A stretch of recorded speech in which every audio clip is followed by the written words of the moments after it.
mi nombre es Isel Medina y nos encontramos en el bello Zócalo de la Ciudad de México. Hoy hablaremos del último presidente militar que ha tenido México, Manuel Ávila Camacho, que además es poblano, igual que yo. Acompáñenos. Hoy nos pondremos un poco históricos, pero tranquilos, va a haber una pizca de humor y espontaneidad. Yo sé que se te vienen un poco de flashbacks malos de tus clases de historia, que para todo es aburrido, pero en este video no sucederá. Acompáñame. Hoy te contaré la historia de un hombre que nació en las montañas de Puebla y terminó liderando a México en uno de los momentos más complejos del siglo XX, la Segunda Guerra Mundial. Un militar con carácter sereno, un político conciliador y un presidente que dejó huella, Manuel Ávila Camacho. Pero te estarás preguntando, ¿cómo llegó ahí? ¿Qué hizo? ¿Y por qué lo llamaban el presidente caballero? Manuel Ávila Camacho nació el 24 de abril de 1897 en Teotihuacán, Puebla. Este municipio colinda de Puebla a Veracruz. También algunos registros dicen que nació en el año 1896. En estas épocas puede variar un poco los años de registro porque no había como tal un registro civil que administrara o pusiera en orden todos estos nacimientos. Estudió para contador, pero su destino cambió con la Revolución Mexicana. En 1914, con apenas 17 años, se unió a la Brigada Aquiles Cerdán como subteniente. Ahí inició una carrera militar que lo llevaría de batalla en batalla por todo el país. Ávila Camacho participó en la toma de Puebla y la Ciudad de México, lo que le valió el ascenso a teniente. Luego actuó en comisiones agrarias y regresó al ejército en puestos clave. Entre 1918 y 1924 combatió rebeliones como la de Manuel Peláez, luchó en Sonora, participó en la pacificación de los yaquis y defendió Morelia durante la rebelión de la Huertista. Su valor lo llevó a ser ascendido a general brigadier por el propio Álvaro Obregón. Cristiada y su fama de presidente caballero. Durante la Guerra Cristera, que fue con el presidente Plutarco Elías Calles, en lugar de fusilar enemigos, Ávila Camacho optó por negociar, persuadir y evitar muertes. Su conducta humana en tiempos de violencia marcó su reputación. Años después, sería conocido como el presidente caballero. Recordemos que, a comparación de Plutarco Elías Calles, fue muy humano porque cuando Calles no le parecía algo o no le parecía o en su camino intervenían personas que no quería, él solamente los mandaba a matar sin tener un poco de empatía y calidez humana hacia la vida de otras personas. Él simplemente quería destruir todo lo que le estorbara en su camino. Así de cruel. Como ya lo mencionamos muy leve, participó, porque no lo hemos profundizado todavía, participó en la Revolución Mexicana y fue tan aplicado que su jefe era nada más y nada menos que Lázaro Cárdenas. Tanto le echó ganas que Cárdenas lo nombró secretario de Guerra y Marina y después lo dejó listo para lanzarse a la presidencia. Y así el Partido de la Revolución Mexicana, el PRM, con apoyo de la CNC y la CTM, lo postuló. Y ojo, en la CTM ya destacaba Fidel Velázquez, quien duraría tanto en el poder sindical que prácticamente vio pasar 6 generaciones, o inclusive más. Al llegar Lázaro Cárdenas a la presidencia, confiaba profundamente en Ávila Camacho. Lo nombró oficial mayor, subsecretario y luego secretario de la Defensa Nacional, cargo desde el que enfrentó rebeliones como la de Saturnino Cedillo y modernizó el ejército. También cambió el nombre de la dependencia a Secretaría de la Defensa Nacional, Sedena. En 1939 renunció para buscar la presidencia por el Partido de la Revolución Mexicana, el PRM. Las elecciones de 1940, no apto para cardíacos. En las elecciones, Ávila Camacho se enfrentó al general Juan Andreu Almazán, quien tenía muchísimo apoyo popular. Almazán se convirtió en su principal opositor, respaldado por sectores conservadores, clase media y grupos empresariales. La campaña tuvo discursos encendidos, mítines masivos, choques violentos y hasta intentos de boicot.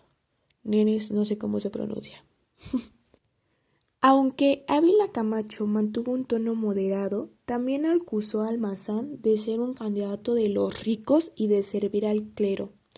Finalmente, el 7 de julio de 1940, en medio de violencia y acusaciones de fraude, pero paréntesis, la situación se salió de control.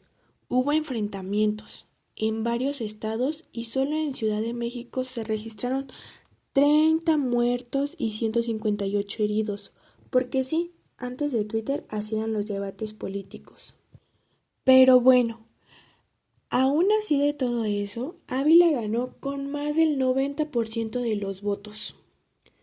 Pero ojo, en los periódicos del día siguiente se acusaba que Fidel Velázquez no solo promovió el voto, sino también tomar casillas. Nada grave, ¿verdad?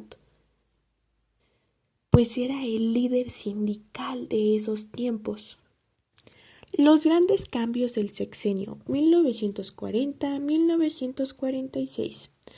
Adiós campo, hola fábricas. Durante su gobierno inició la industrialización del país, dejando atrás la enorme prioridad al sector agrario que había impulsado Cárdenas. La razón principal, la Segunda Guerra Mundial. México comenzó a producir bienes útiles para el conflicto y en 1941 se creó la Ley de la Industria de la Transformación y la Ley de Cámara de Comercio e Industria, donde nació la famosa Canacintra. México entró a la Segunda Guerra Mundial. En 1942, México se unió a los aliados y sí, eso nos trajo beneficios económicos de Estados Unidos y también llevó al famoso Escuadrón 201 a combatir en Filipinas. ¿Cuáles fueron las reformas constitucionales clave de esos momentos? Primero, se modificó el artículo 123 para definir actividades de competencia federal en temas laborales. Segundo, el artículo 115 amplió el periodo de gobierno de 4 a 6 años.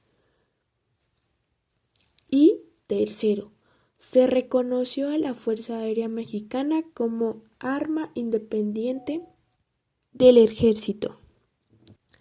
En su política interior, llamó a la unidad nacional, frenando las políticas radicales de Cárdenas.